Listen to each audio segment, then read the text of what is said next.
Network.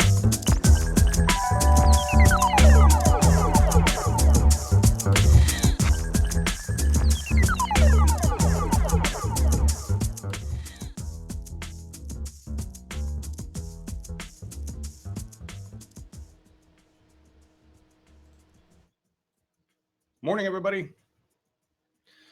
February 11th, 2016.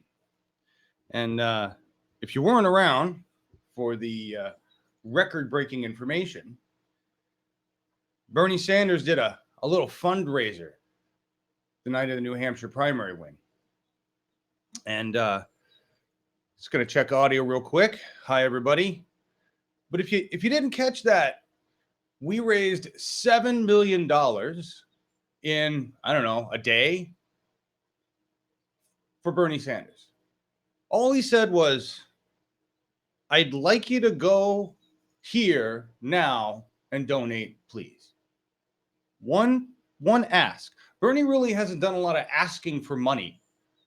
We know to donate, and he says the typical thing, but he's never really just, everybody right now, please go donate. It was the most beautiful thing. And I'm going to show you a screen snap. Good morning, everybody. Hi. Let me know how out of sync or in sync my voice is. Still trying to work that out. We've got Celeste with us in the background. Janine is the elusive, amazing Janine is supposed to show up. That'll be really nice. Okay, it may be at 6.2 mil. The last thing I heard was 7 mil. I'm waiting to confirm that number. I know that we, the Scott Bakula of progressive politics. That's fucking awesome. Scott Bakula is an awesome guy. Scott Bakula is an awesome guy. Stop signing. Okay, we're going to talk about super delegates. Chill your shit on the super delegates. Sign the petition for sure, but we're going to talk about super delegates, what they mean, why they're really not that important. They're not that important, folks, but we're going to talk about that. Voices in sync. Thank you. You're either Lyle or Lily. I apologize if I'm saying C alum. I'm terrible with names. Dio Frater, Dutch for Bernie. How you doing? Jazz, Bad Wolf, Executive Decision. Jesse Ferris. Hi, Jesse. Like I said, Janine's here. Brenda Brown. How you doing? Yeah, Brenda, did you just post it? It was over 7 mil. You've been tracking it. Thank you, Brenda. Thank you. Yes. So, and that's my fundraiser. Yeah, that's his fundraiser. We are so powerful. This is the other thing. We're going to look at what Act Blue had to say about this. But Bernie broke Act Blue. He did. He broke it. Lip sync. Good. Thank you. Go contribute now. It's so good. Did you see the cover? Look, this is Steph's cover, guys. This is incredible. I wish I looked this good. I wish I had a suit like that. The desk is a little small, but that's beautiful. That's Cronkite. That's great artwork there. I love that stuff. Steph makes me look good. That's hard to do. That's really hard to do. Okay, so let's talk about some things here. We're gonna pull that up. I've got a slide to look at. So everybody remembers this crazy shit, I think. Where'd it go? This crazy shit. Remember this? You're like, this is what a political revolution looks like, John. Take a look at the response. Remember all that? That was freaking crazy. 7.4 mil raised. Yeah. It got me smiling in that. That was a rare moment. More than one. So here's the cool numbers. Here's the really cool numbers. Bernie says, go donate, please. Boom. Act Blue servers blow up. We're going to look at the number that I have on the cover card, 333,000 RPM. 333,000 RPM. And then we're going to talk about what Act Blue says that means in comparison. How huge that was in comparison to the other numbers. So far, here's what's amazing. I'm guessing it's more than 3.8, 3.9, 4 million. You need to get a cool Bernie t-shirt. I have a Bernie t-shirt, but it's bright. What I need is a sweatshirt. I want a Bernie black sweatshirt or a hoodie. I got to get me one of those. I keep thinking about that, but I need to go order it. I tried to donate when Bernie, we were broadcasting, and on my same server, I'm like, I'm going to open up a tab. We're just listening to Bernie. Things are doing in the overlay, and I'm going to try to go to Act Blue and donate some money. Nope, wouldn't work for me.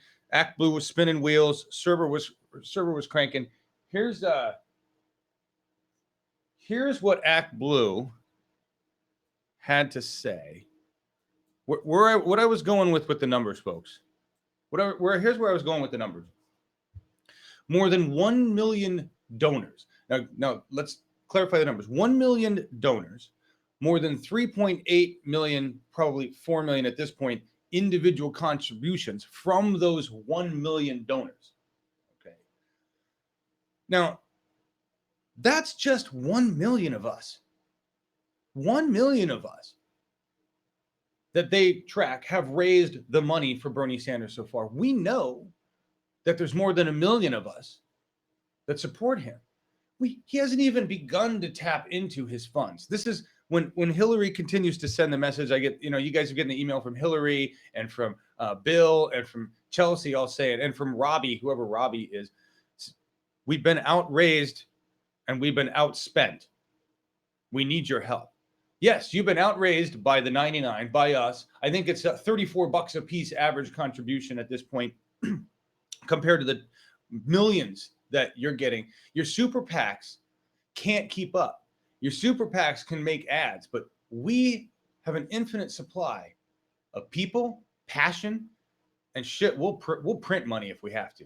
We'll sell shit to make sure we've got money to give to Bernie Sanders, because this is about saving our planet. This is about saving our democracy, and we have the world behind us. Here's what Act Blue has to say, and the reason I quoted 333,000 RPM. Okay, do you see that spike, that massive ridiculousness of spike? We're going to zoom in on this. Okay, requests per minute. That's what RPM stands for here, requests per minute. And yeah, look up Obama Boys. Yeah, the Obama Boys thing, she's getting slammed, guys. Hillary is a victim of the truth as documented on the internet. The establishment lost this election and will lose this election because they failed to grasp how the internet functions and why it's where the people are. But this is so numbers are fun, but pictures are more fun. Let's start with this graph. So, want to guess what time Senator Sanders told a national TV audience to go to BernieSanders.com and donate $27? So, for the briefest moment in time, we hit 333,000 requests per minute. Prior to last night, we'd never seen that number go above 40,000 requests per minute. So they had planned. Now understand, when they say we've never seen it go above 40,000 requests per minute, that's when it's being slammed, folks. They had prepped for that. And they knew this was going to happen. They knew Bernie was going to make this call. So they beefed up their servers. They beefed up their CDN. They planned for a higher number. They did not plan for 333,000 requests per minute. That's fucking badass. That's F-bomb worthy. 99 showing just, you want us to write a check, Bernie? Boom. Fuck you, George Soros. Fuck you, Citibank. Fuck you, every single establishment entity. We will invest in our future president, whatever it takes. That's badass. That's freaking badass. I just had to show that. We're going to talk about a couple things really quick. The point being on that, folks, they don't stand a chance. They don't stand a chance. They can cheat. They can lie. They can use establishment media to distort the facts, distort the truth. Janine's coming in. Sorry, Janine. I'm just seeing your little square there. Yeah, Janine's coming in.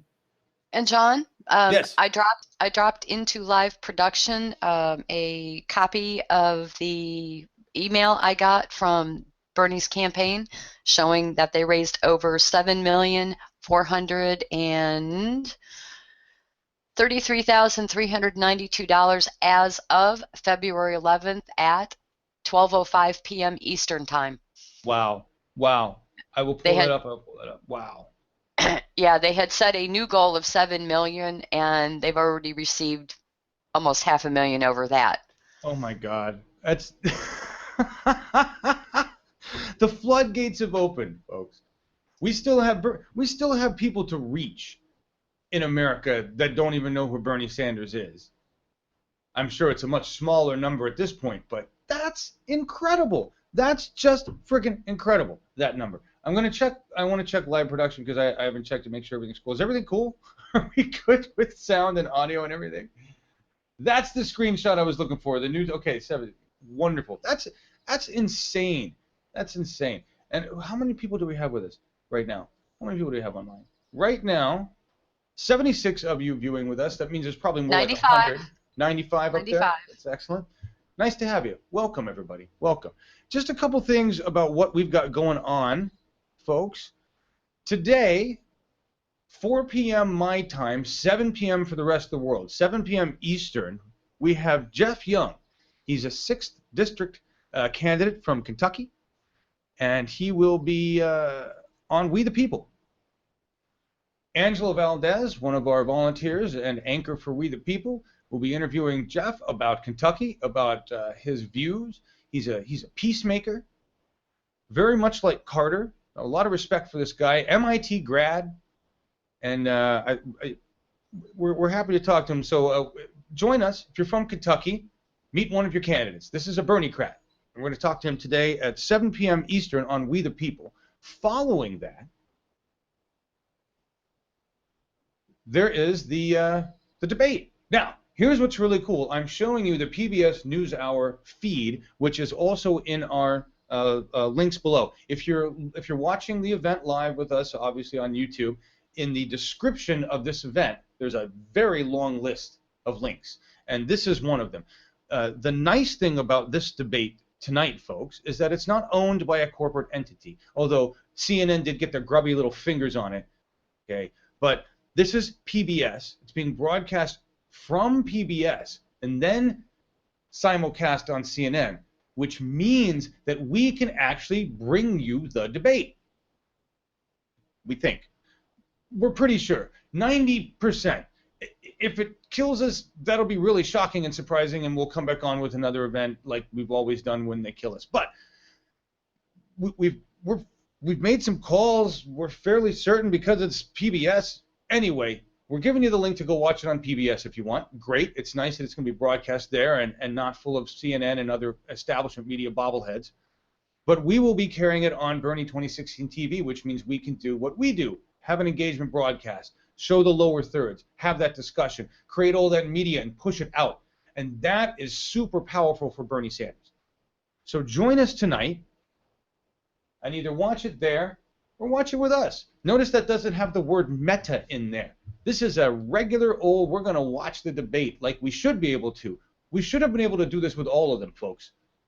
But because of the abolishment of the Fair Use Act in 1986 and the setup of the Telecommunications Act in 1996, we are not allowed to carry the debates. They are owned by corporate media, even though they are political content, the most protected speech in the land according to the First Amendment, except for when the people want access to it, and then it's owned by CNN, ABC, Fox.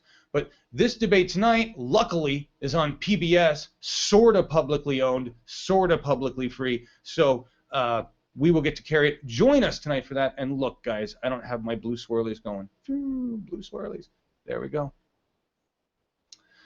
That's that. Celeste, Janine, anybody want to add anything to that? Hi, Janine. Hi. How are you?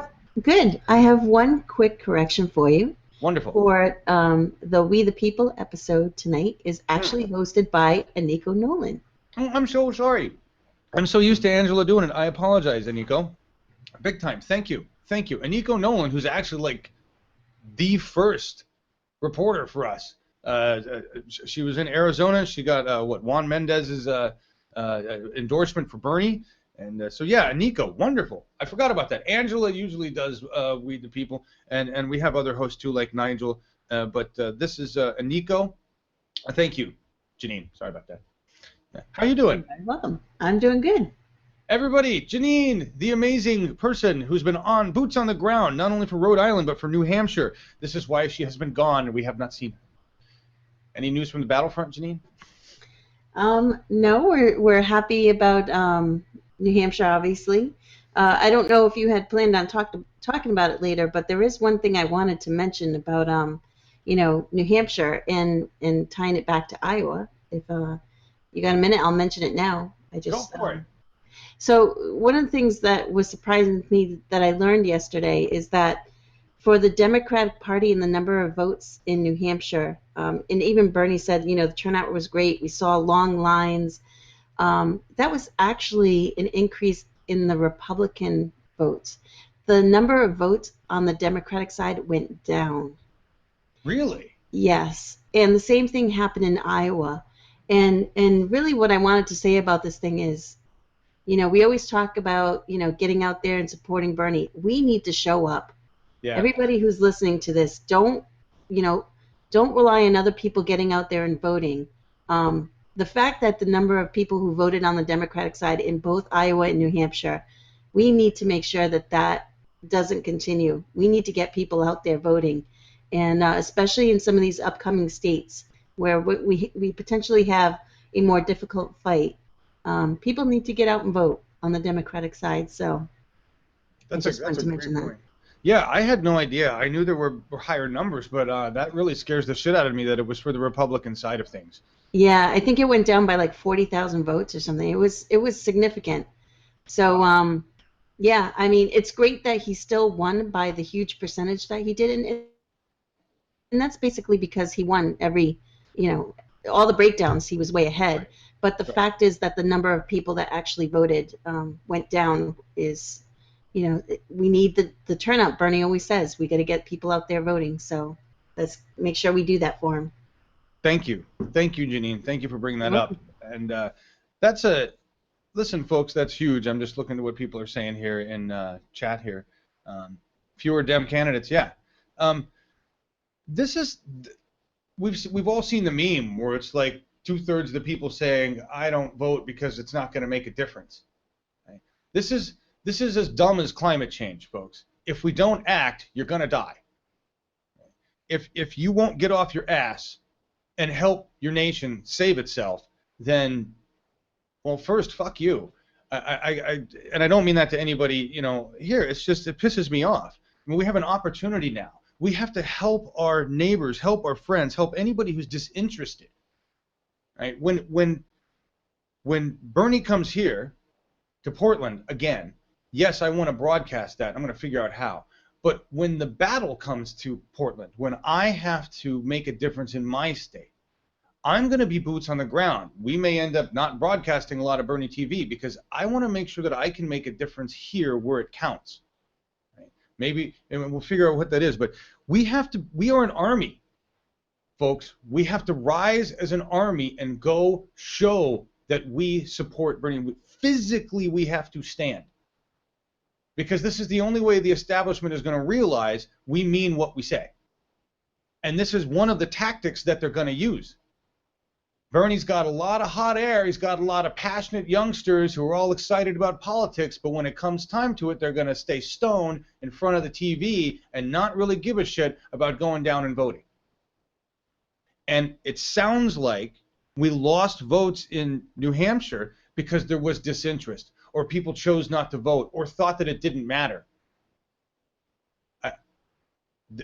This is it, folks. We're going to talk about a Greek guy that Celeste actually connected with on Twitter, who's starting his own new government group to bring the same kind of logic and love and reasoning to government over there in Europe. We have a chance, folks. We've got an ultra-liberal in the UK. We've got this dude in Europe wants to start stuff. We've got Bernie Sanders over here. We can transform the globe into a liberal, loving peace train. What we really want it to be. Get rid of the knuckle draggers and the warmongers and the greedy asshole 1%. We can do this. We can do this. But we have to get asses off the couch. We have to stop watching establishment entertainment news. Turn it off.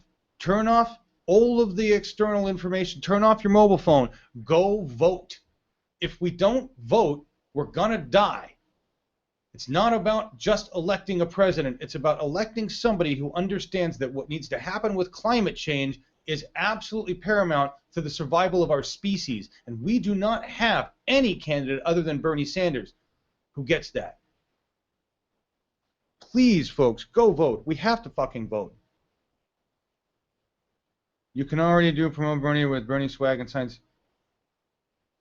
Just reading some of the comments here. Can we talk about Bernie on Colbert? I didn't get a chance to watch Bernie on Colbert because ass is up. That's a new hashtag. Ass is up.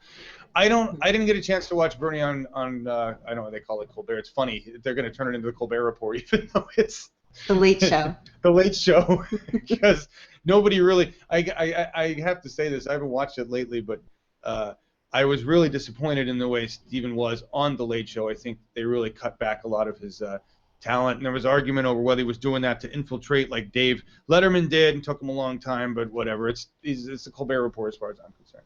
What were you going to say, Janine? You kicked in. Anything? I was just going to say, some people were mentioning in the chat room as well, is best thing we can do to help get out the vote is to phone bank.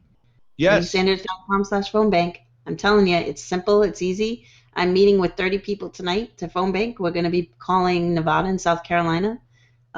Just do it. It's the best thing you can do to help Bernie, and you can do it right from home. And I promise I will do some damn phone banking. I promise I will. Good. I'm going to do phone banking. We're going to go. Maybe, Janine, we need to do another phone banking party. Okay. We need to do another phone banking party. So we need to figure out when we can do that, get some people together, see where Lou is, what's going on with him. Because Nevada's next, right? Nevada is next, yeah. Okay. So. And Nevada is a caucus, and it's an odd caucus, and because I think it's a closed one, so you have to be registered as a Democrat, I believe, to get in there. So, and it's probably too late to change, over. But, we need people in Nevada to show up, go to the caucus, Right. Wear your Bernie gear, speak up, show your support for Bernie. Absolutely. It's what we need to do, folks. I'm reading the comments here, and yeah. You guys tell us about what he had to say. Yeah, Harry Belafonte endorsed Bernie Sanders. Yep. Yes, we are talking about phone banking. You could do a smoke and bank party. I'd love to do that. That would be fine. Whatever we want to do, folks. And if you're an Oregon business, a Portland business, whatever, and you want to offer your facility for that, we'll come make a broadcast of it. All right.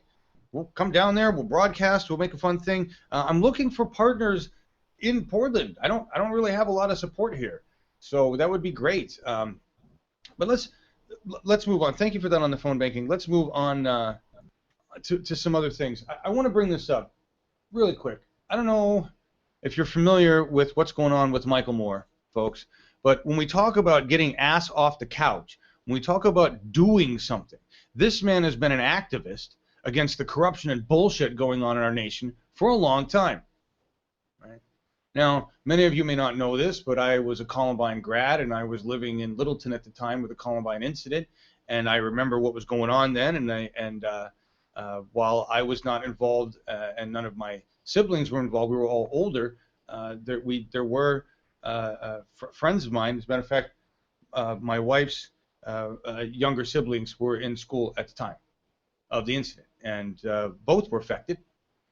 And our family was affected. A lot of the whole Columbine neighborhood was affected. And Michael Moore's movie, Bowling for Columbine, really meant a lot to us. And that was where I first learned of him. The man has made numerous movies. Sicko is a brilliant movie, a very sad, disgusting movie if you haven't seen it. He's got a new movie out, and this is Where to Invade Next. And if you haven't seen the trailer, which I had planned on loading up and watching, and I didn't, go watch this. Michael Moore needs your help, though. Here's a guy who has he's from Flint, Michigan, and he's that's his hashtag on Twitter is MMFlint. He has done more activism and more to raise awareness of what's going on in our country. Not to be a politician, not to run for any kind of office. He's just doing this to get our attention. He's been doing this for a long time. Mainstream media ignores this guy because he tells the truth. he puts these movies out in theaters. I'm going to talk about that in a second, but right now Michael Moore is home, but he shouldn't be home. He should be in a hospital. He's very sick. He's just released this movie. He's got another website here, which I had pulled up. Where to go? Here it is. Michael Moore. It's just michaelmoore.com. I'm just going to show the homepage here. Go here. Learn what he's got going on. Watch the trailer to the movie. Watch the movie. Go find the movie. It's out and released now. And what this guy did with Where to Invade Next was go around to other nations and get their perspective on what America is like now and what America does. And the most interesting line from all of this if you're not interested in going, this might pique your interest. You're talking to somebody in some socialist country, Norway, Denmark, one of those countries, and the guy said, everything we do here came from America. All these socialist programs, everything we've got, our health care, or the way our government works, all came from American ideas that we kept building upon. We said, that's a really good fucking idea. Let's take that and run with it. And we did. The difference is in America, you guys stopped.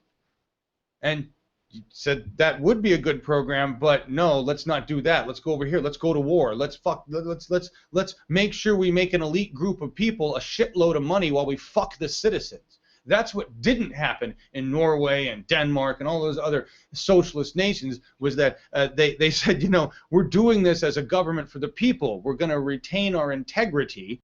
Look at all these great American programs that when you continue them and grow and build them and put money into them instead of decades of war, instead of rich assholes' pockets, instead of companies like Halliburton, when you actually take these ideas and invest in them as a government with ethics and integrity, look at what happens to your fucking country. And Michael Moore made a movie about that, about the difference between the American warmonger machine and everybody else in the fucking world that looked at our great ideas decades ago and said, yeah, let's do those things. It's really a sad testament to where we sit today, to what establishment media has done to us. So please, help Michael Moore out. What I would like to do, and this is my offer to Michael Moore. Somebody wants to take this clip, send it to Michael Moore. I don't know if he'll watch this, but Mike, I know you've got this movie out in theaters. I'm not a big theater goer, and a lot of the younger generation, not so much. We like watching stuff on the web. Okay. Work with me. Let me add engagement broadcast to it so we can make it a discussion. You can come into our studio. It's a hangout when you're well enough to do so, and we can have you involved in that, kind of like a director's cut with live discussion. Michael Moore. Right? Let's make it a fundraiser so we have a place to go so people can donate to help you out or whatever cause you're interested in supporting. Right? Maybe it's just for Bernie. Right? But let's work together, Mike, because I'd much rather do this on the web. We have the technology, the resources, the ability to do this, and I'd like to help you raise money, raise interest, whatever it is you'd like us to do, Mike. I'm at your service. You've been at mine for a long time, so thank you. That's my offer. Michael Moore actually sent an email out this morning, and he said, quote, I need you to be part of a quickly cobbled together army of grassroots ambassadors who can do the work I was going to do this week, because he's been in the hospital. He hasn't been able to do shows and promotions. The work I was going to do this week to let people know about the movie and convince as many people as possible to go see it. I realize you haven't seen Where to Invade Next, so I'm asking you to do this based upon my past work and your hope that I've made a compelling film that might affect change in this country, that will inspire people to think about things in a different way. I believe that's exactly what I've done, and many who've seen it agree. And so he's asking, will you help me spread the word about my new movie? Watch the trailer for Where to Invade Next, and then pledge to see it when it opens on Friday, February 12th. Oh, okay. Thank you. I thought it was out. Thank you. Friday, February 12th. Okay. Thank you very much. You're welcome. There you go, folks. So, Mike, I want to help you. Friday, February 12th. We'll run that trailer tomorrow, folks. We'll run that trailer and the show. And it's perfect because we're going to have my dad on. And my dad's going to be with us talking about history, talking about politics. He's a hell of a lot smarter than I am in all of those things. So my dad will be joining us tomorrow. We'll run that Michael Moore trailer at the beginning of the show tomorrow. We'll be blasting it out today. You know what? I'm going to run it tonight for the debate. And, yeah, when we do our debate broadcast, we'll run that too. So help Michael Moore out, folks. He's a badass. He needs your help. We can be ambassadors for him. Yeah, and he endorsed Bernie in a big-ass way, folks, if you hadn't seen it. March for More. Oh, that's a nice hashtag. I like that. I like that. Maybe inspiring music. Interesting, guys. Nice. I like the way you're all thinking about different things. Thank you, Celeste, for dropping the trailer link in there. Yep, my dad. If you haven't, I've had my dad on before. He actually talked to us from Boulder, Colorado, when Bernie was at the Boulder rally. My dad lives in the town of Longmont, Colorado. Very interesting town, very socially forward. One of the few places where restorative justice is being practiced correctly in the United States, and we're going to talk about that tomorrow. But moving on from Michael Moore, folks, I want to address, because everybody's been asking about this, superdelegates and why they just don't matter. I mean, of course they matter, but why nobody needs to be freaking their shit about superdelegates. And I'm going to reference, first, a little context. Let's just reference what Bernie Sanders' win, his trouncing in New Hampshire, really means, because there's a lot of things that mainstream media are not telling you about what it means, and I want to cover those things. So Bernie Sanders' win in New Hampshire primary Tuesday night came with some pretty impressive footnotes. 1, his margin of victory was the highest for a non-incumbent candidate in any state since JFK. 2, he won almost every demographic group, male, female, young, old, moderate, liberal, college-educated, high school-educated, with the exception of voters making more than $200,000 per year. He became the first Jewish candidate to win a state primary in U.S. history. He became the first non-Christian candidate to win a state primary in U.S. history. Those are some big-ass things. What it symbolizes is a big shift in the populace, a big shift in how we view things. And that shift needs to be applied to how everybody is analyzing what's going on. But superdelegates. Just now that we have a little bit of context for what's going on there, where is my superdelegate page with all my fun superdelegate information? I have lost my superdelegate page. I had this great article that I was going to show, and now I can't find it. That's right, we can talk about it. I'm going to sum up superdelegates very quick. There are delegates, there are superdelegates. There's a large number of them. If we look at how many there are, yes, currently Hillary has a whole shit ton of superdelegates, and Bernie does not. But those superdelegates, and here's where it gets very simple, folks. Those superdelegates are either existing politicians in office now at some federal level or state level, or they're other politically active individuals, judges, mayors, prominent business people looking to get into politics, shit like that. There are people with an interest in keeping their jobs in politics or their jobs related to politics. So what they are is people who are willing to shift based on what's going on, and they're supposed to. They're really supposed to pay attention to what's going on in the people and kind of vote that way. But here's the thing. Even if, let's go this way.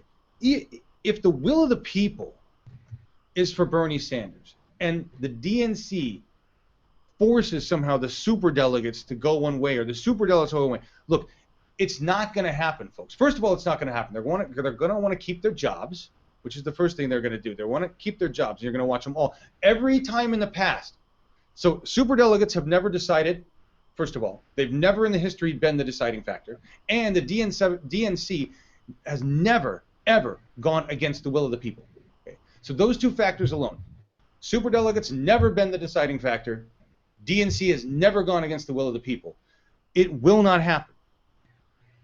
If it does, and everybody is saying this, it would be a fucking civil war. It would be all out pandemonium. It would be so blatantly obvious as to the corruption. They wouldn't do it. They couldn't do it. What they will do is split everything up all fucked and go for Bloomberg. Okay. That would be the alternative, and that's an easy win. Celeste, Janine, guys want to comment on that at all? Because that's my simplistic description there of superdelegates. Yeah, I mean, the super delegates, basically, they are not committed to anybody technically right now. They have, a lot of them, a good majority of them have said that they are for Hillary as of this moment, but they have up until, I think it's June, up until the convention to change their mind or to change. The thing that I want to stress with the super delegates is when you watch the corporate media, they will put up these charts and they will show how, coming out of New Hampshire, it was basically a tie because Hillary has 15 and Bernie got 15. No, she didn't. She got, what is it, 9? She got 9 and 7 6. or 9, yeah. I think it's 9, and 6 of them are super delegates. Those super delegates have not cast any type of vote or anything, and they will not until June. So every one of those 6 super delegates can change their mind and change to Bernie. So it's the corporate media wants us all to believe that Hillary is still way ahead, and don't even bother voting because it really doesn't matter because we're gonna continue to vote for Hillary. So I just want to stress this. It's not going to matter because Bernie is going to win, and we need to make sure that he wins by such high percentages in each state that he is going to have an overwhelming number of the regular delegate count that she could get every single super delegate and it won't even touch him. So that's the thing we need to focus on, making sure people get out there and vote. Don't worry about the super delegates because, like I said, they're not committed. And like John said, they can change their vote up until, the last minute. And they should go along with what the people are voting for. The other thing that you can do is many superdelegates are your senators, they're your U.S. congressmen. It is okay to contact them and tell them, because we can do this anyway. Ask for them to endorse Bernie, first of all, and then ask for their support as a superdelegate for Bernie Sanders. That is our prerogative to be able to do that. I encourage everyone to do that. We'll be looking to do that here in Rhode Island as well. But I mean, they should follow the will of the people. If they don't, and I don't even know why they still do this, it's just the Democratic Party. The Republican Party doesn't have superdelegates. But I am not currently going to worry about it and really focus a lot of my time on it, other than getting those people to just give Bernie an endorsement or to change their mind to endorse Bernie. But I think we can all ignore what the corporate media is pushing out there, trying to make it seem like Hillary's got this, great lead or she's tied or whatever it is. It's not real. Right. It's not real. What's happening? Thank you, Janine. Thank you for saying that. What it is a fear tactic. They're freaking out, folks. The establishment is losing their grip. They realize that. They have a choice. They either fall in line with what the populace wants, or they create a new party with Bloomberg. That's what the options are. We're done with the establishment, right? Super delegates are going to have to choose between establishment paychecks and a job. That's if you want to remain in politics, you're going to have to start acting with integrity, and you're going to stop taking paycheck from corporate interest and establishment interest, and you're going to work for the people. It's a very simple thing for all of the super delegates, for all of our existing senators and politicians and mayors and judges and cops and all of these people, whoever are listed as super delegates. You want to keep a job? Then you're going to be a Bernie-crat. You're going to follow the will of the people. You're going to stop taking paychecks from establishment interests. And you're going to fucking have some integrity as a human being when you work for us in the government. That's all the prospect is. I mean, Bernie puts it much more eloquently. But that's basically what the prospect is for people in government right now. You either choose the will of the people and to knock off your corrupt bullshit, or you're gone. We're going to get rid of you. We've learned how to elect who we want in office. Right? I saw a great meme yesterday. Yeah, it was talking about super delegates, and it was saying that So you want to vote, it was like something like, you want to vote for Hillary? And then it had a picture of Congress.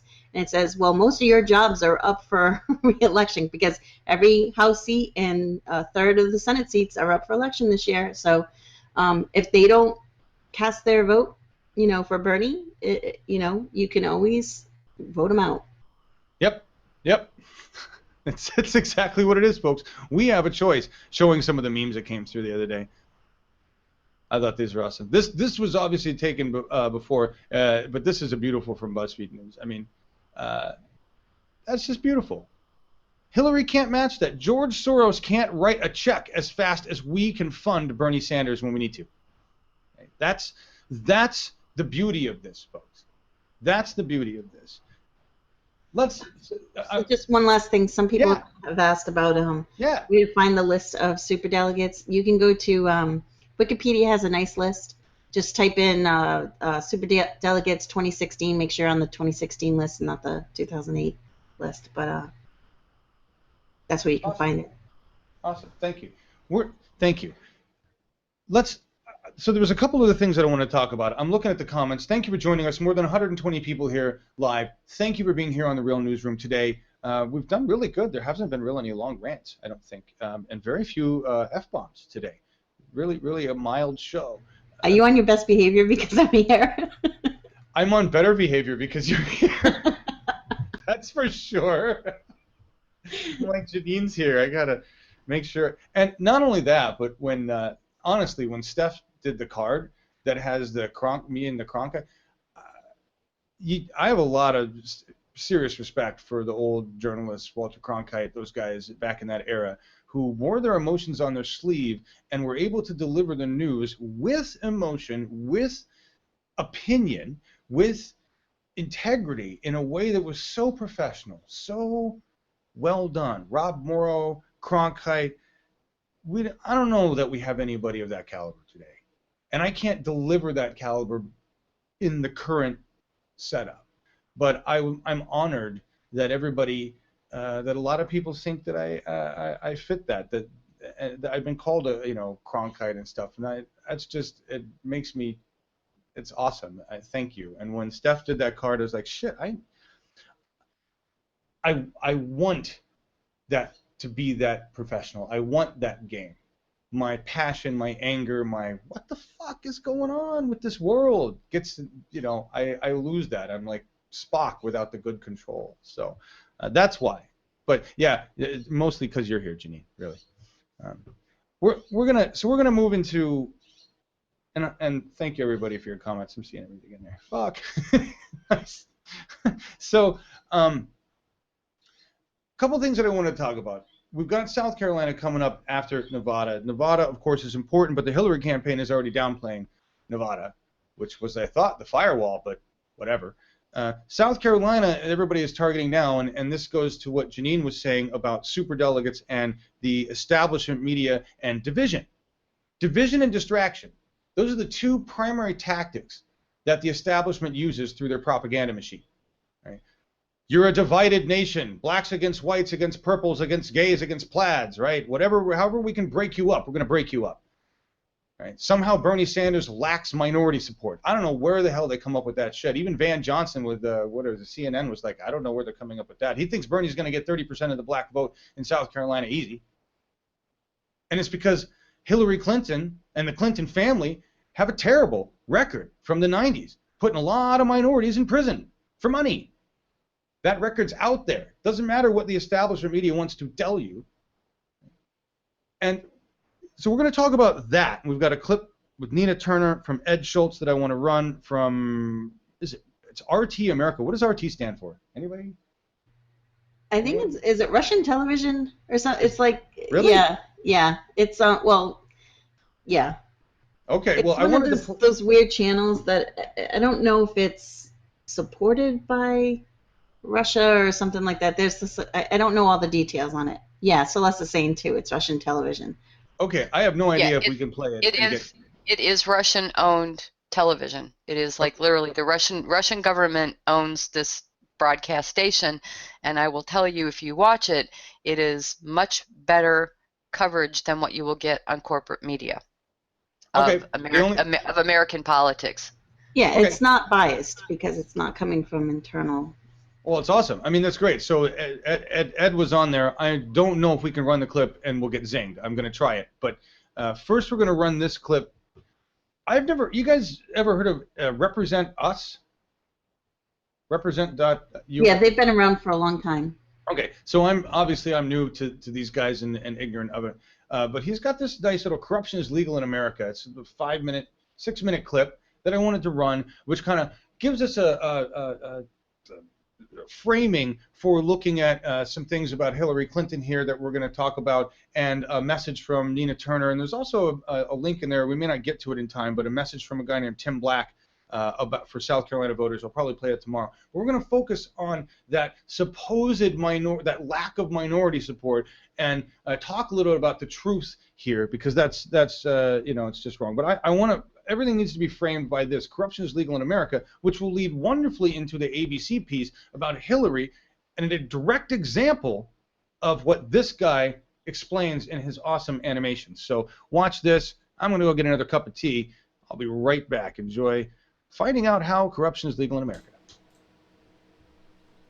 For the last few years, I've had this sense that everything I learned as a kid about how America's government works is completely wrong. But I had no idea how bad things actually were until I saw this one graph. Researchers at Princeton University looked at more than 20 years worth of data to answer a pretty simple question: does the government represent the people? Now, this is what they found. This axis here represents public support for any given idea. On the left, at 0%, are ideas that not a single American wants. On the right, at 100%, are ideas that everyone supports. This axis represents the likelihood of Congress passing a law that reflects any of these ideas, from a 0 to a 100% chance. On this graph, an ideal republic would look like this. If 50% of the public supports an idea, there's a 50% chance of it becoming law. If 80% of us support something, there's an 80% chance. You get the idea.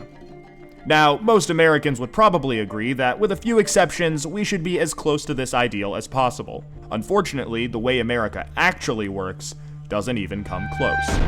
Take an idea that nobody supports, literally nobody, and it has about a 30% chance of becoming federal law. Now, take an incredibly popular idea, the most popular idea this country has ever seen, and there's also about a 30% chance of it becoming law. This means that the number of American voters for or against any idea has no impact on the likelihood that Congress will make it law.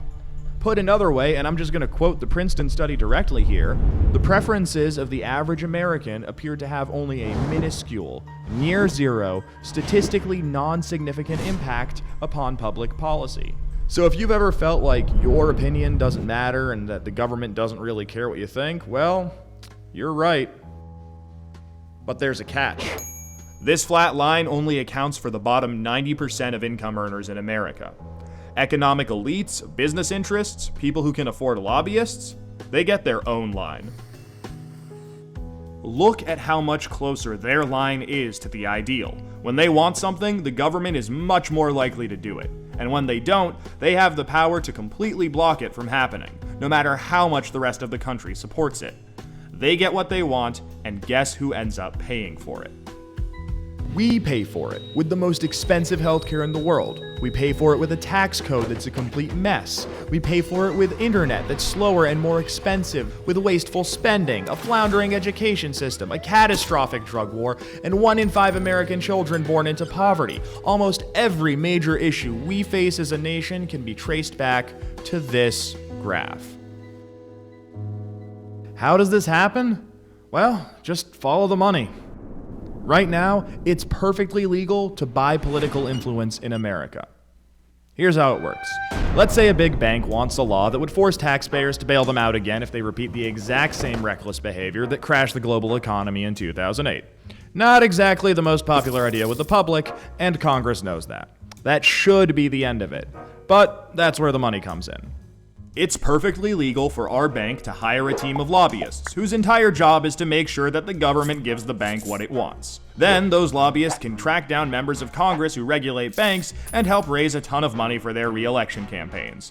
It's perfectly legal for those lobbyists to offer those same politicians million-dollar jobs at their lobbying firm. Then, those lobbyists can literally write the language of this new bailout law themselves and hand it off to the politician they just buttered up with campaign money and lucrative job offers. And it's perfectly legal for those politicians to take the lobbyist-written language and sneak it through Congress at the last second. So now you've got a law that greatly benefits the banks, and the whole process can start over. This is how a bill becomes a law. A special interest hires some lobbyists, those lobbyists collect campaign contributions, offer jobs, and then write the laws that Congress then passes to help those same special interests. This happens every day on every single issue with politicians of both parties. In the last 5 years alone, the 200 most politically active companies in the United States spent $5.8 billion influencing your government. Those same companies got $4.4 trillion in taxpayer support. And that's trillion, with a T. And that's just the top 200 companies. Never mind every other special interest, every union, every trade association, and every billionaire. Every single one of them can use their money to buy political influence. You know, there's this idea out there that this only became a problem after the Supreme Court's Citizens United decision in 2010. But the data goes back almost 40 years, and the results are clear. Corruption is legal in America. And as long as it is, anyone who can spend money to buy political influence will. The solution here isn't rocket science. Make corruption illegal. We already know Congress won't do it. I mean, one look at this chart will tell you that. What we need is a plan that lets us go around Congress and do what the American people do best. Fix this mess ourselves. Well, good news. We have that plan and it's already working. Now that we've got the problem covered, let us show you how to be part of the solution.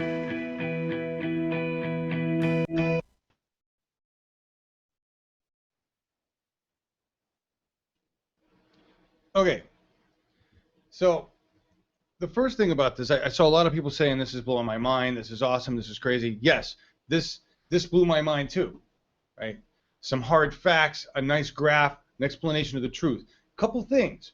This was put out in April of 2015. So this is, you know, I don't know if this is around the time of Bernie, you know, right around Bernie Sanders, April, May, June. Bernie announced in May that I'm aware of. So here's the thing. The plan, if you go to this video, and I think I dropped the other video in here to their website or whatever, listen to the plan, because all it really is what Bernie has told us to do. Elect people into office we want, change the laws. Okay? He's start at the local level, the state level, and do it. That's really what their plan is. And what they did was take one town, one area, and I think it's Tallahassee, Florida, where they did this. They raised the money themselves. They put people in office that were decent people that weren't on the take, and they wrote legislation and they changed law. Oh, look, I'm frozen. That's a terrible frozen screen. Why am I freezing, folks? I hate it when this thing freezes up on me. So, get on with the cussing. Bernie positive cussing. Bernie positive cussing. Fuck yeah, I feel the burn. There you go. That's what you wanted. Now that we've got a nice understanding of how the corruption functions, I'm gonna really tie it all together. Now, this is another video, folks. Let's make sure we didn't get shut for that one. Okay, we're still good. I'm going to run another video here. This is American Uncensored News.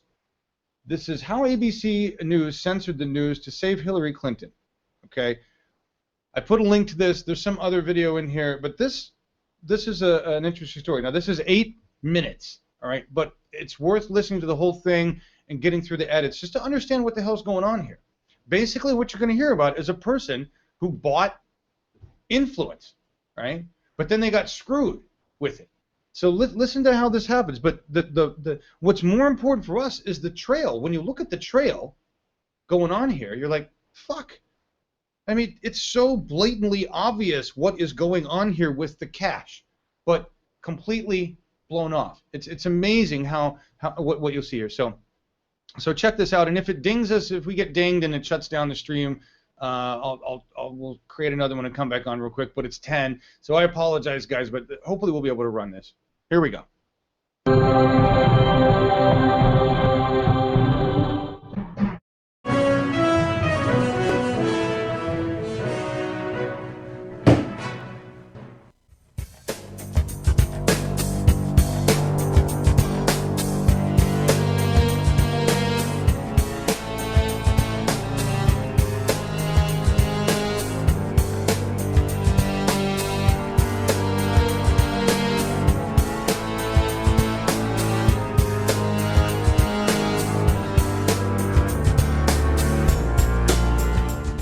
This film documents the 7-year effort of an American citizen to expose the corruption and abuse of power that he personally experienced in his dealings with an American first family.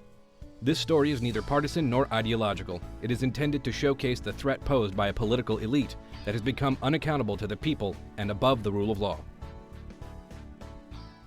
Amazingly, 10 days after vowing in the Post not to take any money from Peter, Hillary directed her finance director to demand Peter honor the $150,000 pledge he made through Ed Rendell for the privilege of hosting her Spago luncheon and wire untraceable securities to a brokerage account of a New York State party, the Working Family Party, that also supported her candidacy. This effort to make Peter's contribution untraceable, done on the Hillary Clinton for Senate letterhead, was another felony violation of the law. My reaction to that was, well, why would I send any more money when you vowed not to take any more money from me?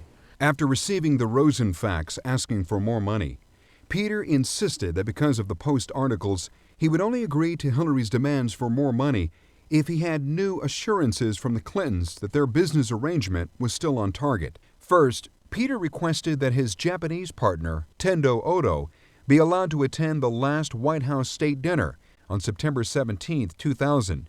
Just as they had done with Mr. Odo at the gala, Bill and Hillary Clinton ignored White House protocol and were able to accommodate Peter's request. And seated right behind the Clintons was a Japanese businessman by the name of Tendo Odo, an associate of Paul's, who gave Paul $27,000 to attend the fundraiser. Citizens of foreign countries are prohibited from giving money to federal campaigns. Odo told 2020 he was unaware the $27,000 sent to Paul could be considered an illegal contribution. You told Mrs. Clinton's staff you had $27,000 Right. from a Japanese citizen. Right. And ultimately, they promised to invite Mr. Odo to the last state dinner at the White House. Normally, foreign nationals from countries not being honored are not allowed to attend state dinners at the White House. However, as a further affirmation of their commitment to a business relationship with Peter, the Clintons not only allowed Odo to attend, he was accorded special VIP treatment.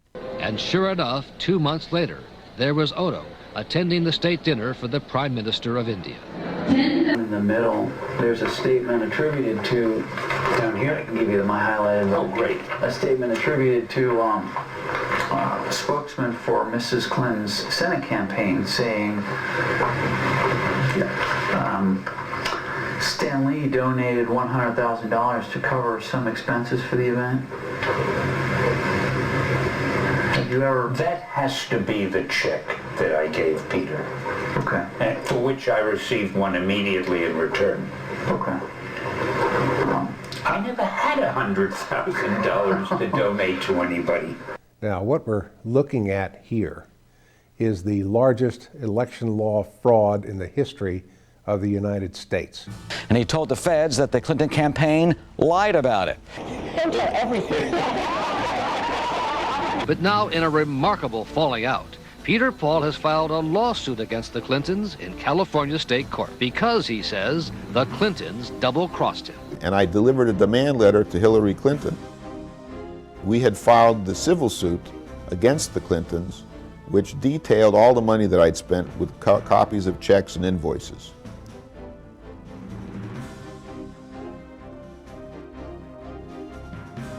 The fact that you are probably not aware that this landmark litigation is now proceeding in a California court indicates how effective the Clintons have been in thwarting the media from exposing the facts on the public record that would normally end any politician's career and land them in jail. The media have not abrogated their responsibilities uniquely in the case of Hillary Clinton. they always have a tendency to fear power and to suck up to power. And now, from Times Square in New York. ABC 2020 took the story and sent Brian Ross down to Brazil. So Brian Ross, what do you think about all this? Yeah, there we are. This is the same one. Huh? You going to vote Democrat next time? Is this the same camera you used for yeah, this Hillary? is it. Wow. You know, for telling... Right. Are we set? Yeah. Our lead story is a startling new accusation against the former First Family. It's a bizarre story. It seems to be a tale of a hustler who says he was out-hustled by the hustler-in-chief. You're going to sue former President? Yes. Senator Clinton? Correct. And the people on the staff who were involved? The ABC 2020 piece that came out was edited at the last moment by Disney brass that had flown in when they'd heard about this piece. And they took out of it any reference whatsoever to David Rosen, who was the key figure that linked Hillary's campaign with everything that I did. He was the fellow that was working out of my office. And suddenly, his name wasn't anywhere to be found in the piece. Another amazing part of the great Hillary cover-up relates to how the Disney owners of ABC's 2020 edited the original Brian Ross program the day before its broadcast to hide Peter's accusations against Hillary's finance director, David Rosen, by editing out more than 13 of Peter's references to David Rosen. David Rosen was the director of finance. They knew it. David Rosen knew it. Hillary knew it. They all knew it. And I spoke to Rosen about it, David Rosen, to the effect that I yelled at David Rosen about how much it was costing. David Rosen, collaborative effort between the president, Mrs. Clinton, Jim Levin, and David Rosen. David Rosen escorted Mr. Odo through Secret Service's David Rosen. David Rosen, David Rosen, David Rosen, David Rosen, David Rosen, David Rosen. This edited program was then used as evidence in court by Rosen to attack Peter's credibility by showing that Peter did not accuse him of any wrongdoing in his 2020 interview. David Rosen coerced Peter to donate more than $700,000 more than he had originally agreed with Jim Levin, with threats of Peter losing his investment in the Clinton relationship and the Clintons accusing him of sabotaging Hillary's campaign. He agreed. They knew that it had a value to them. They promised to do certain things. They reneged on their promise. That was just a business deal. Yeah. The media has been complicit with the Clintons all along to hide their responsibility for a variety of misconduct. You getting tired? No.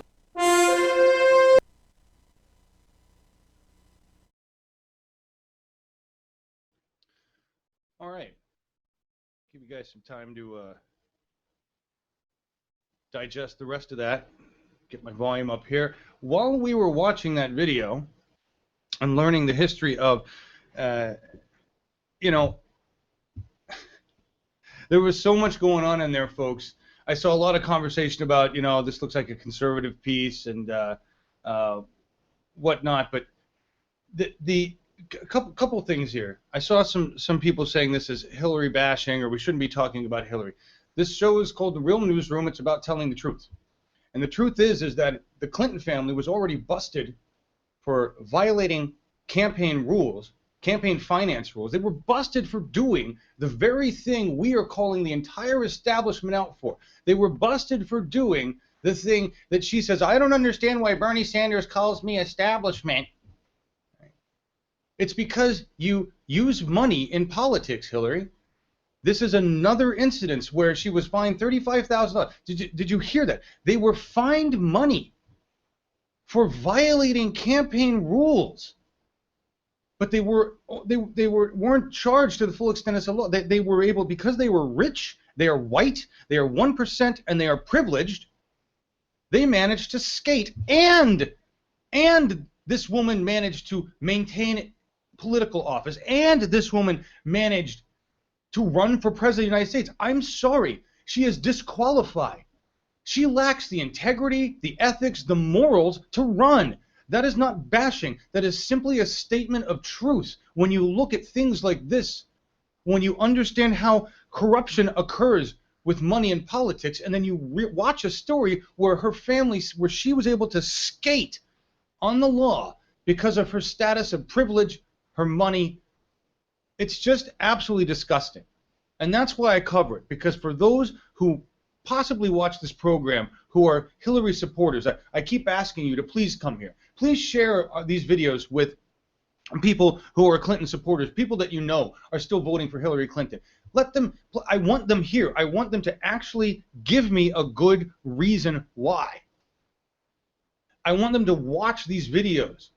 And then I want to say, knowing what you know now about Hillary's history in campaign finance corruption, her history in the 90s with her husband of putting more minorities in prison than had ever been there before for things like weed, are you still going to vote for her?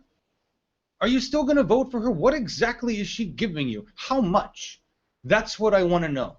Anybody still voting for Hillary? How much? Because if you can't give me a reason besides that, then you haven't looked at the facts. That's why we discuss these things. You haven't looked at it. Yes, the Clinton family should be in jail. Quite frankly, the Clinton family, all of the Bush family, Jeb too, should be in jail. Who's come on? Who wants to say something so I can stop ranting for a moment? I would just like to add to that. There are a lot of Bernie supporters who are your traditional Democrats, and we're not trying to scare any of them away, by saying some of these things. But at the same time, there's a lot of people. I 100% believe Bernie's going to win the nomination. Yes. If for some reason Hillary does win, there are a lot of people who will back her because they don't want to see a Republican win, because there's a lot at stake, including the appointment of some Supreme Court justices. So just throwing that out there. I know a lot of us here want to do everything we can to make sure that we don't have to make that Sophie's choice. Let's just make sure that Bernie gets elected, and then we don't have to worry about it. Absolutely, of course. If you're one of those persons, I can't. I won't be with you there. I can't vote for Hillary. I can't vote for the establishment, no matter who it is, in the hopes of a better government. I will not allow things to stay the same personally. I can understand where that comes from. And yeah, this channel, the purpose of Bernie 2016 TV and the volunteer group is to support Bernie, is to talk about why we need to make these changes. So yeah, I understand. We don't want to scare anybody away in that regard. That's what we're here Plus, for. we want to make sure that, and think it through, said it in the chat room too. When Bernie wins, we want to make sure the Hillary supporters come over and help us elect Bernie. Right. So we need to convince those people of why he's the better candidate. Well, and a lot of them outside of the corporations are going to be super delegates and other establishment individuals or people that, we're going to need to. That's a good point to bring up, Janine, because what we're really saying here, and I want to make sure this is clear, to say, look, we're done with the establishment means we're done with the establishment ways of doing things. But the establishment is comprised of human beings. Right? Yes, there are a lot of human beings that need to be in prison. There's a lot of human beings, like the entire city government of Flint. All of them need to be put in prison. I can't even believe what's going on there. I was going to talk about that a little bit. I don't know how much time we're going to have because I want to cover a couple of the things that I promised I would. But the human beings are the ones that need to be. We don't want to disenfranchise them. We don't want to be hypocritical and do to them what's been done to the 99. We just want them to understand you need to come around to the way it's going to be. You need to come around to reality, which is you're not going to have elite status anymore. You're not going to run our government with exchanges of funds. You're not going to put your profit and your corporate interest above us ever again. And if you can agree to work that way with us, if you can agree to follow these rules, to work with the system as we want it to be, the majority, the people, because this is a democracy, then awesome. Let's reform your business. Let's reform the laws. Let's apply regulation, and let's get to work. Let's get back to business. That's what it's about. It's about belonging. It's about everybody feeling included. Criminals got to go to jail. Okay, Rick Snyder got to go to jail. The entire Bush family, Clinton family should go to jail. Okay? There's a lot of people should be in prison. Basically, there should be a vast exchange between minorities and a lot of rich, privileged white people in prison. That's what should happen. And then we shouldn't be paying for them to be there. That should just come out of whatever money they have sitting around in the Caymans. They can pay for it themselves sitting in prison because they have abused us and abused their power as elite white people for a long time. Okay, that's where that needs to go. But everybody else, the rest of us, the workers, the people that have been in these establishments, doing the jobs, working the things, who can say, yeah, you know, this is okay with me. We can do business this way. I understand. I get it. Okay. Great. Let's change the country and let's move on, because it should be about belonging. And that's the message of the love train that Cornel West says so well. Who popped in? Who wants to say? Oh, it's just me again. Hi. I do have a theory about one of the reasons the numbers of people voting in the Democratic Party in Iowa and New Hampshire is because those are traditional Democratic voters maybe not showing up because potentially Hillary hasn't motivated them enough to get out and vote, and they still haven't been sure about Bernie. So that's my theory for the decrease in number we were talking about earlier. But those are the people I think we need to really try to focus on convincing them why Bernie's such a great candidate and making sure that they come out and vote. I like it. It's yeah. We boots on the ground, phone banking. We're gonna plan that phone bankathon, Janine. Mm-hmm. We've got to do that. We have momentum. It's clear. We have the momentum. We have to keep that momentum. We're going to do this, folks. We've done everything they said we couldn't so far, and we've done it better and bigger than they said we couldn't so far. So every time they're like, they won't be able to, just go, what is that? Let's write that down and go do that. That's how we should build our list of accomplishments. Everything the establishment says we won't be able to do, let's just make a list and go do it. And do it better than they said we could do it. They won't be able to outraise Hillary. Remember when they were saying there's no way? Who was the asshole in Salon? There's no way they'll be able to outraise Hillary Clinton. What do the emails from Hillary Clinton say these days? We've been outraised. We've been outspent 3-1. The latest one says Bernie outspent her 3-1 in ads. She's trying to make that look bad. It's like, hey, bitch, you're the one who came up with the system. We're just working with it. You know, you're the one who came up with the got to spend millions and millions and millions of dollars on ads. We're just working within your system so we can fix it. And Bernie, we're going to fund him all the way. That's really what's going on. What? Did you happen to see the hashtag yesterday? What was it? I'm not kidding, Maddie. Yeah, I did. If you guys didn't check that out, some really funny stuff. Go check it out. And then somebody created the website maddiesdollar.com. Oh gosh. Which goes directly to donate to Bernie. So I love the internet some days, and last night I was loving the internet. Please donate to Maddie's Dollar now. Oh my God. I didn't get one of those emails. Did you get one of the Maddie emails? I didn't get I didn't get the I'm not kidding emails. I wish I had, because I would have taken like a picture of it. Oh man, yeah. I looked as soon as I saw it. I'm like, because I get, we get the emails. I didn't get that one. I got we've been outspent 3-1. He's spending ridiculous amounts of money. Isn't that just sick? How much money he's spending? I'm like, are you kidding? Well, he certainly has it. He does, and we will keep piling it on him, however much he needs. That's what we do. I want to just wrap into this real quick, because this is actually more important than the next thing we're going to talk about, and then we're going to end with Disability TV and their badass video. But really quick, folks, and what I'm going to do here is I'm going to talk about the minority vote and the black vote, and we're going to watch 2 videos about that tomorrow, just because I want to shift all of that. Couple things. Celeste got a retweet or a connect or something, right, Celeste, from this guy, Giannis Varoufakis. He is Greece's former finance minister. Do you want to chat about that? You want to say something about it, Celeste? Yeah, I was just going to say I want to thank you guys, because without Bernie TV, that would have never happened. I was fucking blown away at 2 o'clock in the morning when I got that retweet.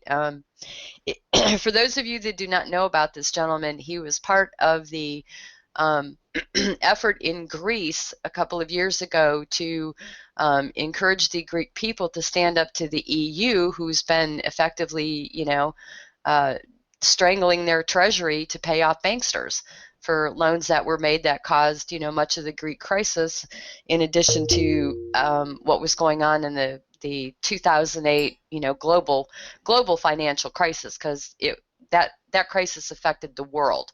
It wasn't just us. Anyway, if you get an opportunity to check into him, he is starting a party up to help put the EU in better shape and ditch the austerity policies that are being enforced upon the EU nations. And the banksters are wanting the EU nations with the social safety nets to start cutting those safety nets to effectively pay the banksters. So he's definitely someone to watch and learn about as a global leader. He is someone of integrity. The Greek people voted with the Syriza party and elected them to office, and they were standing up to Angela Merkel in Germany and the EU on these Greek debts. And effectively, the head of the party succumbed to the EU pressure and bought into selling out the people. And Giannis said, the hell with that, and he quit. He literally walked away, got on a motorcycle, and drove off. And he said he was not going to sell out the people that had risked so much to put them in power. So he's someone globally that we need to pay attention to and learn about and support, in my opinion. Thanks, John. Yep. Well, and tell them the cool part that what did he do with on Twitter? How did you guys get? Well, they did a forum, and I highly suggest everybody go watch it because it talks about what they're trying to start over in the EU, which is called DiEM. And I basically tweeted something to him about the people are ready for the peaceful political revolution, and he retweeted my tweet. And I'm sorry, I don't usually brag about shit, but that was fucking awesome to have a world leader retweet my tweet on a peaceful political revolution. And it's been shared quite a bit by any number of people in any number of countries. And it's just like, I thank you all, because that's what happens in this political revolution that we're getting involved with each other globally. Thanks, Celeste. Yeah, that is awesome. That is badass. I that we can be connected together like this socially over words, phrases, images. That's the key, the beauty of the internet. The the internet has become the cohesion for the people, and the establishment have ignored that. And that's why we're able to do this. That's really cool, and we're gonna learn more about this guy and what he's got going on. Really quick, breaking news, folks. Big ass, massively huge news that we will definitely make a big story tomorrow. And I was going to pull it up. Go look right now at the fact that scientists have announced that they have discovered gravitational waves. This is, for any of you who are geeks, who understand what this means, and I'll just, okay, that's calculus on my arm. I was an applied mathematics guy in college, physics. What this means, folks, what this means is now that we can detect gravity, we have seen the gravity wave. We've been looking for this for a long time, since Einstein's relativity calculations. It was a missing piece. It's like, it should be there. We should be able to see it. And everybody's like, we can't see it. It doesn't exist. We can't find it. We don't know how to find it. All the money that we poured into science, the equipment. We needed equipment so detailed, so fine. Now we've seen it. What does this mean? We can harness it. We can use it. We can figure out how to work with it. That's what makes this badass. Anti-gravity, folks. When you can detect it, you can manipulate it. That's where we're going. And all sorts of this changes everything in fucking physics. They don't even fucking know what this is going to change in physics. This is massive. This is huge. This Even Einstein didn't think that we would ever be able to detect it. Yep. I got a lot of people coming in right as we're going to end the show. I'm not quite sure why, but that's okay. We're about ready to knock out, guys. But yeah, that was huge news. Scott, is there anything you want? Scott is on scene in Milwaukee. He's going to be delivering a feed for us for the debate. Scott, did you have anything you want to say? You just kind of hang out there? Both Ryan and I are in the spin room filing center. Oh, that's why Ryan's here. All right. Hey, how you doing there? Hey, John. So, hey, everybody. This is, I'll just put together. So there's Scott and there's Ryan. Ryan, you've seen both on Bernie 2016 TV. They are now in the spin room for the debate tonight that we will be bringing you. So this is going to be badass, folks. We're going to have Scott and Ryan bringing us interviews and stuff pre-game, pre-show from the spin room, and obviously in post. You guys, yeah, so in post, and we'll have the debate to watch from PBS. They did agree. Well, it's broadcast on their stream, their live stream. Okay. So, you know, it's not a CNN feed, so we should be able to carry it. And we'll know, you know, on that note, we'll know, folks, right away. So if we start to carry it, we'll know in YouTube before we even go live with you if it's going to let us carry it. And so we'll know right away. But either way, we've got these guys to give us spin room before and afterwards. And there's there. Is there anything going on, guys, that you want to talk about right now? Hey, John, can I interrupt? I want to ask Ryan a question. Okay. Okay. Are you feeling fucking badass, brother? Did you ever imagine you would be doing what you're doing? No, not at all. It's super cool.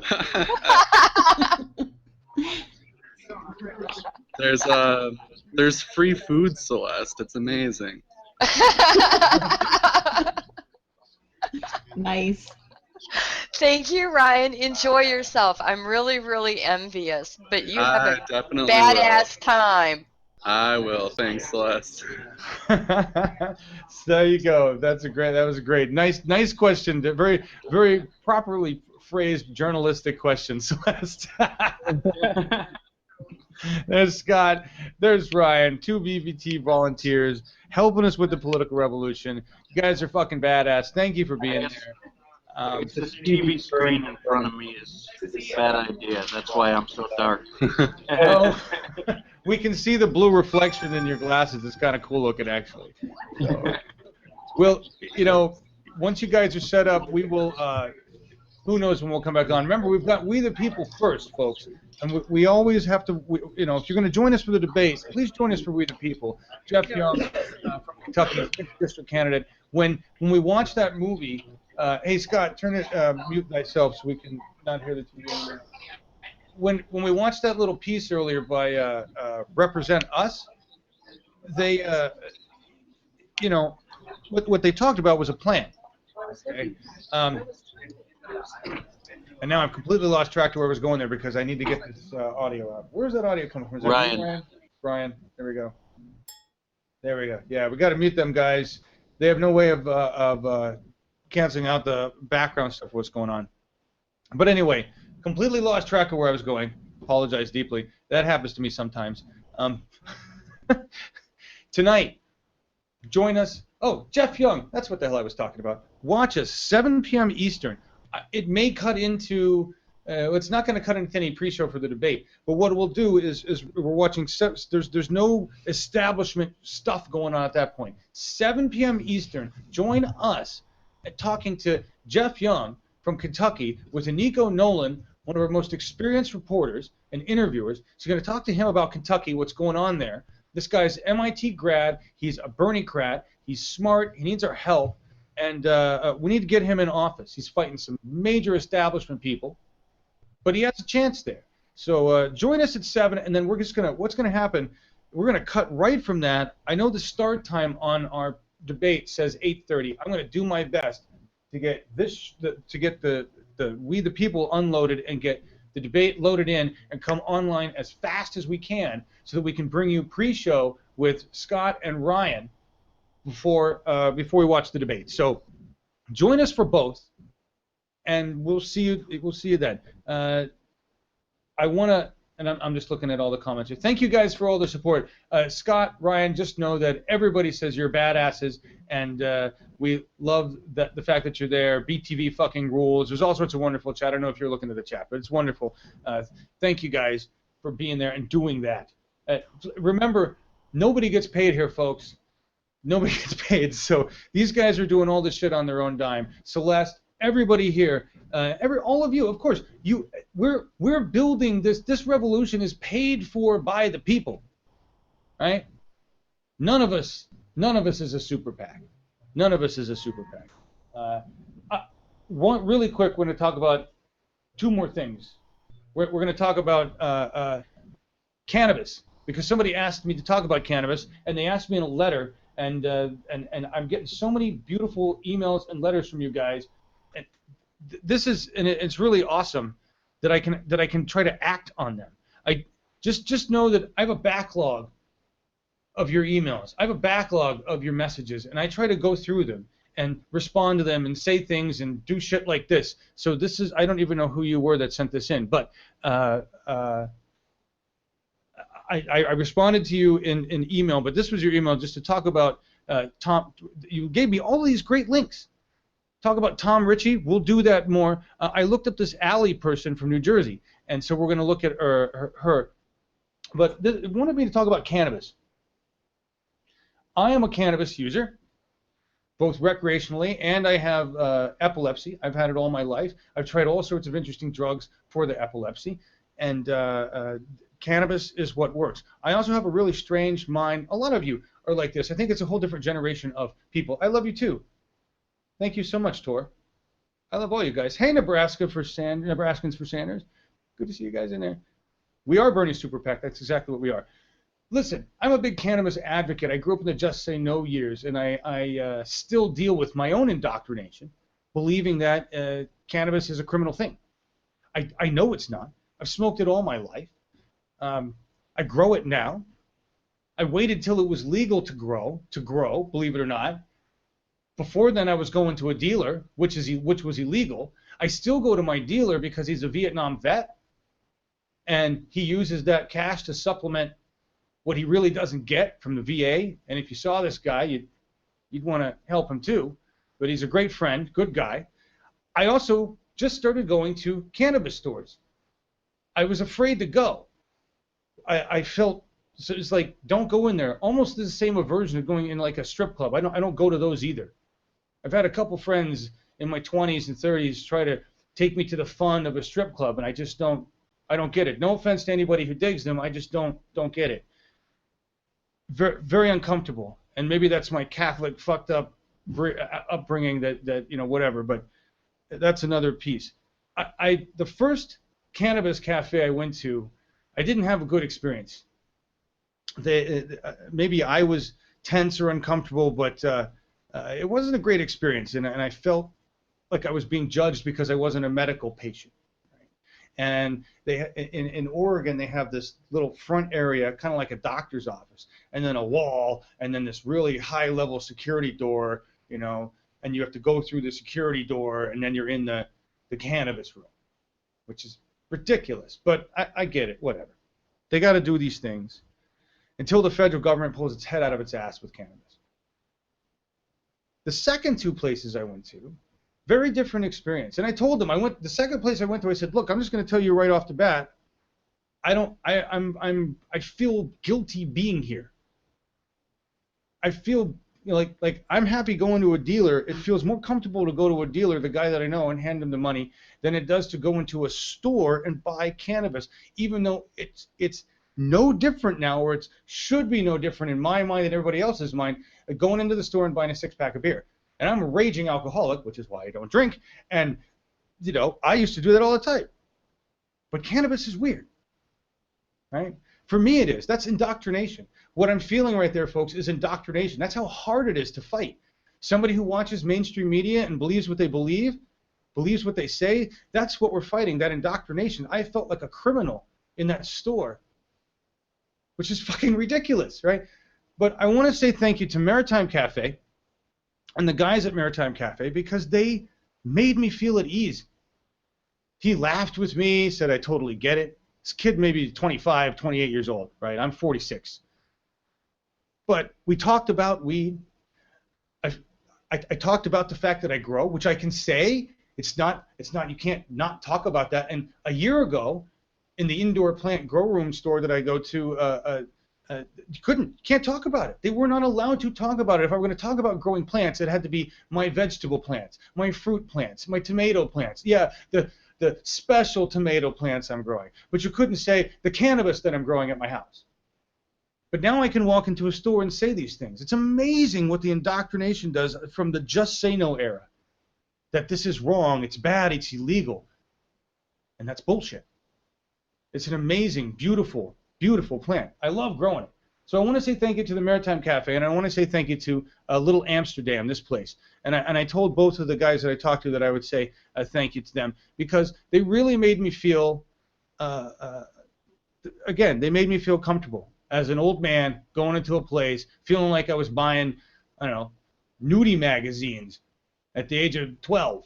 That's really, that's really how it made me feel. So I just wanted to talk about that, and I wanted to talk about this girl who was suggested that we get in touch with. Anybody who is a cannabis advocate, this is Allie in Weedyland, and I like anybody that has the courage to just talk about that. She's a medical marijuana patient. She talks about it. She helps dispel myths. She helps people feel more comfortable with it. Just a little quick reference. My mother died of cancer. It was horrific. I was with her and her caretaker for the majority of the last days, and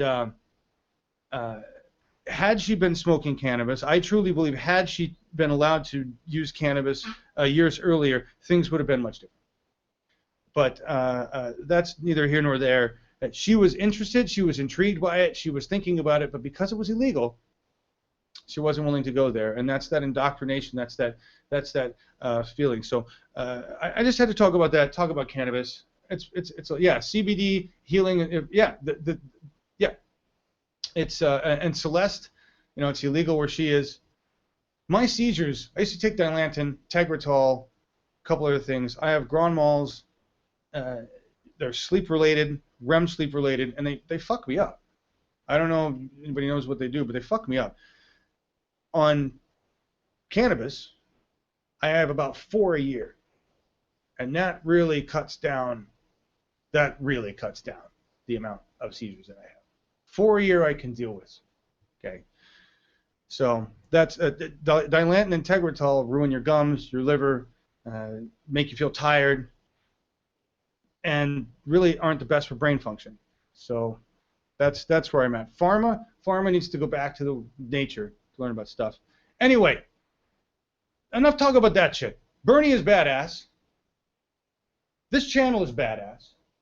We're going to bring you some wonderful stuff today. You guys are badass. So glad to have you all here with us. I don't know how many people are here with us right now, and I know I'm running over. It's like 10:34. I totally ran this late. Somebody's coming in. Uh-oh. Computer's acting funky. What's going on here? We have 108 watching right now. 108. Awesome. Yeah. Thank you. The computer froze. You know why it froze? Because the Google Calendar had to tell me that something was coming up, and I have no idea what it is. What's coming up? Something's happening today. But thank you. 108 watching. Thank you all for being here. Really appreciate that. Can I mention one thing? Yes, please. Please. I just wanted to, and you guys will probably end up talking about this tomorrow, but there's some chat online and everything about this Congressional Black Caucus endorsement. Yes. Yes. And I want to make it clear that the Congressional Black Caucus that endorsed Hillary is the PAC. It is not the Congressional Black Caucus that's part of Congress. And the way the media is portraying this, it's ridiculous right now. It is the PAC that has endorsed Hillary. Again, it's establishment, you know. And I hope you can get into it again tomorrow. Maybe we'll talk about it later on today. But there are members of the actual Congressional Black Caucus, such as Barbara Lee, who are not endorsing Hillary. And it's kind of like, you know, to them, by the media portraying that it's all of them who are giving this endorsement, it's another way that the corporate media is trying to spin things. But I want to throw that out there. Maybe we can talk about it at a later point. But, one of the things I think that's going to be important when we start talking about South Carolina is that, and people have been talking about it, this firewall. And I think I said it yesterday. I don't think Hillary should be talking about firewalls, given her server, that was in her bathroom or whatever it was. Yeah. But at the same time, a lot of people are saying that I don't understand this whole thing where you can take a whole group of people, whether it be African Americans or, Hispanics or whoever it is, and then just treat them as all the same, right? They are individuals who have their own feelings, their own beliefs, and to see that you can group them all together and expect them to vote the same way, it just pisses me off. And it's like, a lot of people are out there saying, you have to earn my vote just like any other American. Yep. And if for any candidate like Hillary Clinton to just say, oh yeah, don't worry, those people are going to vote for me because they've traditionally voted for a Clinton in the past, is ridiculous. So anyway, I'll leave it there. But just be careful what you hear in the media. Make sure that because they'll spin things obviously the way that they want it to be spun. But just throwing that out there. Thank you. No, it's such a. Go ahead. Can I jump in for 1 second and trail off on Janine? I just dropped a link into the YouTube chat. That is an article that was written by Michelle Alexander. She wrote the book The New Jim Crow, and she clearly goes through the Clinton record on what they have and have not done for Black people, and it ties right into what Janine was talking about. They have to earn the vote of the Black population. Both candidates, but she really goes into what the Clintons did and have done to the Black community since many of the laws that Bill signed into office. So I put that link into the YouTube chat, and I'll drop it again as soon as I mute myself. Thank you. Yeah, but okay. So on the one hand, I do agree with Celeste that article does lend credence to the discussion of the Clintons and minorities. But I think what Janine was speaking of was actually something a little bit bigger than that. It was something a little higher than that, which is the fact that they attempt to group us by these divisions and expect those divisions to vote a particular way, that we can even judge that we can even come up with statistics, speaks to the whole bullshit of any of this. Yes, we can look at the history of the Clintons in terms of minorities and prisons, and that is where this article is relevant. But it's also a part of the problem. It's also a part of the division when it comes to what Janine was speaking of, which was really about claiming that because a group of minorities, as we've divided you amongst yourselves in establishment media, supposedly all voted away. The fact that we can make the predictions is what say, oh, blacks are going to vote this way, whites are going to vote this way, rich are going to vote this way, gay are going to vote this way. That's the systemic division issue, right, in our establishment government. Correct, Janine? Right, and New Hampshire showed that wasn't the case. They expected certain groups or groupings of people to vote specific ways, and it didn't show to be the case at all. And again, with people of color and expecting that a certain candidate is going to get the vote. These are individual people who have their own beliefs and their own feelings and their, I think the way that it kind of pisses me off the way that people of color get treated, by the media and by these certain candidates, and saying that there's this group think, or they're all going to do the same thing. And it's just really annoying. And even Aniko in the behind the scenes in the chat room is saying how, Hillary's got this firewall, blah, da, da, da, da. And then they don't mention anything about the huge press that Bernie's getting in Nevada and places like Arizona, because they don't want that to be known. So they use it for their own benefit. We ran a portion of that clip from Aniko yesterday and showed Nico's footage of all of those people in Arizona. It's exclusive footage that Aniko dropped to us. We ran about, 10 minutes of it yesterday. And like I mentioned is the in other there? night, Man Jones said that he thinks that Bernie could get over 30%, especially with young African Americans, and it could be just like New Hampshire, where young women were totally for Bernie when people thought that women would be for Hillary. That young African Americans, we might find out, are for Bernie too when we get. Exactly. Yeah. Yeah, and every once in a while, I don't know why I do this to myself. I go and I check out Hillary's Twitter feed, but you know, some of the tweets that were out there, you know, to me, it's I don't know. It's almost like this parade of, oh, look who I have, you know, endorsing me. Look who I have endorsing me. You know, and it's kind of like stop the condescension. You know, cut it out. And I don't know. I could go on, but I will stop there. If you want to rant, you have to join us tonight. We'll definitely be doing a pre. I'm going to be phone banking. Well, I'm just telling you, we used up all our time today on the newsroom, unless we're going to turn this into a 2-hour show. But yes, listen, what Janine has to say is absolutely true. And this is why she's phone banking. Okay, this is why she's phone banking, because it's the best way to really dispel the myths, to get in touch. Just that connect, just that contact is oftentimes enough to get people to lean one way or the other, or to make a choice, or to at least know that the Bernie team gives a shit, right? We're going to talk more about that tomorrow for sure, because there's a lot of information there, and I hope Janine can join us. I hope Celeste can join us. That's a big issue. That's a difficult issue. All of that. The division has to stop. But we're used to that. We've been taught to think in these categories.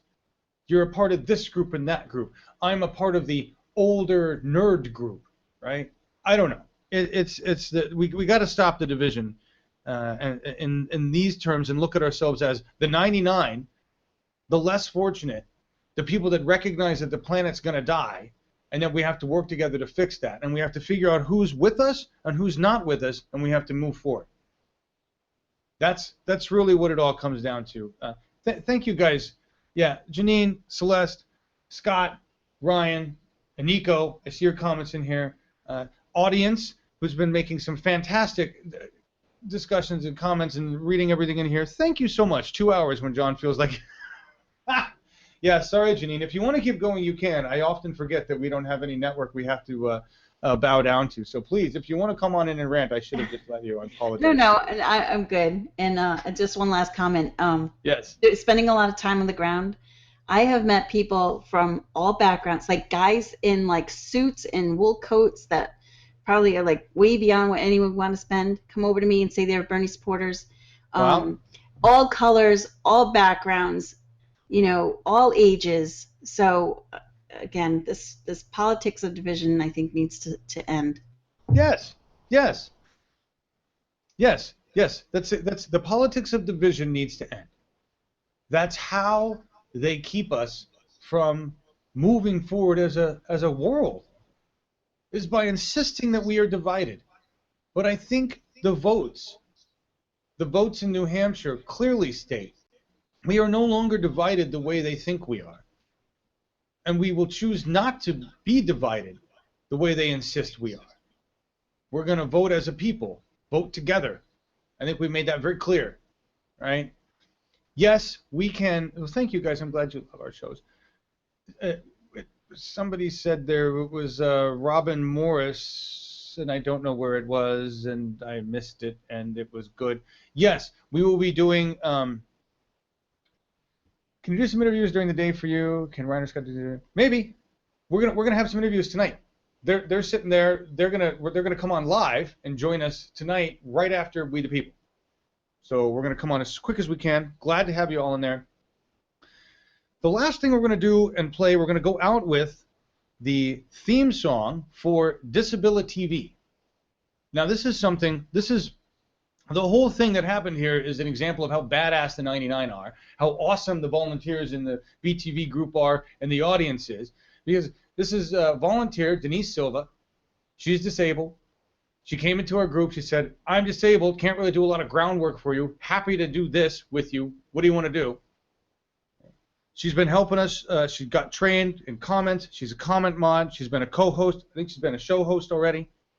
And she said, I want to do my own show. When she came into the group, that was what she said. So I want to do a show about disabled people. And I said, great. Anybody that wants to do a show has to build a crew, put together all the elements of the show, show me that you got your shit together, go through all the training, learn how to become a BTV volunteer, which includes a lot of practice, a lot of shows, putting in a lot of time. And she did all of that. And I got busy running around doing all the shit we're doing, and you saw how crazy shit's been in the last couple weeks, and I completely forgot about Disability TV. And I figured that because things had been so shit crazy, that Denise had also put that on the shelf. But no, she's been working on that, because that's how badass the 99 are. And Bernie is maybe the only politician that actually has addressed disabilities. And we've got that web page up here. Now, I cannot speak at all to what his statements are, what his plans are, what he says, what he doesn't say. I'm going to let Denise do all that when she starts her show, which we have planned for February 20, I don't know. 24th, I believe. 24th, February 24th, folks, is the first Disability TV. Denise has put together a crew with volunteers from the BTV group, with people from outside the BTV group that have written an entire song, with volunteers from around the world, like Steph, who helped put together this video, I believe, make graphics for it. I don't even, the truth is, I don't have any idea how many people in total have been involved in putting Disability TV together. All I know is that I told one person, if you're going to do it, you need to do all this shit. I can't have anything to do with it. Let me know when you're ready. And she said, okay, and did it. That's the badassery of the 99. And so I'm looking forward, we are looking forward together to bringing you Disability TV, produced, created by Denise Silva. And this is the song we're going out on, folks. It's their theme song. I already told her she's got to come up with a 30-second or 1-minute version of the intro. This one here is the full theme. It's kind of like you know what this reminds me of? Is the entirety of the Friends theme song, which is actually an entire song, and then they do a little short version. This is badass. This is beautiful. There's so much work done to this. There's so much editing time into this. I have no idea when these people did this, folks, because they've all been in the back end of BTV grinding their ass too. So, absolutely fucking amazing. Just honored to be here with you all. Honored to have you here in the audience. Thank you so much for making this real. Because without an audience, it's just a bunch of people broadcasting to the air. And it's much more fun when we have a conversation. Tonight, 7 p.m. Eastern, Jeff Young on We the People. Right after that, we'll jump into live coverage from Milwaukee with Ryan and Scott.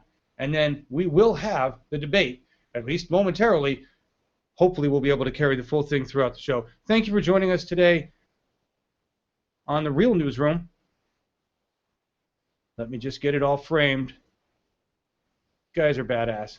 Love you all. Feel the burn.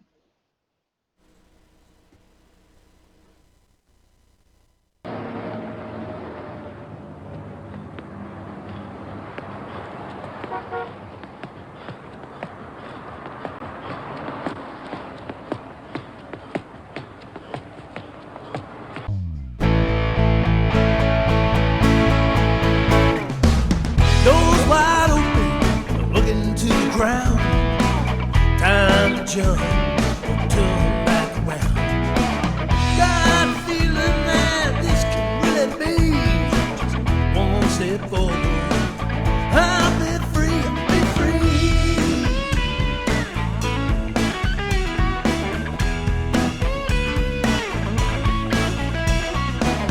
Oh, thought I had to be something I'm not, just to get the things that I don't really want. Why do we feel we got to live this way?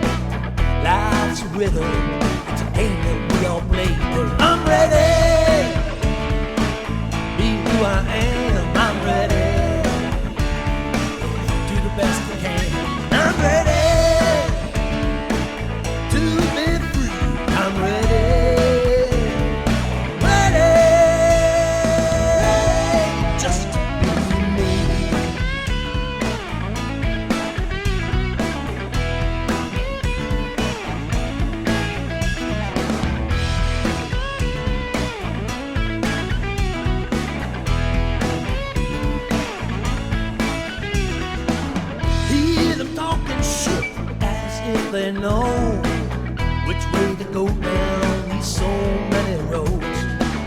You go your way, I go mine. Maybe they'll come together some other time. 'Cause I'm ready. Be who I am, I'm ready. Come if you can. I'm ready to be free. I'm ready.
Huge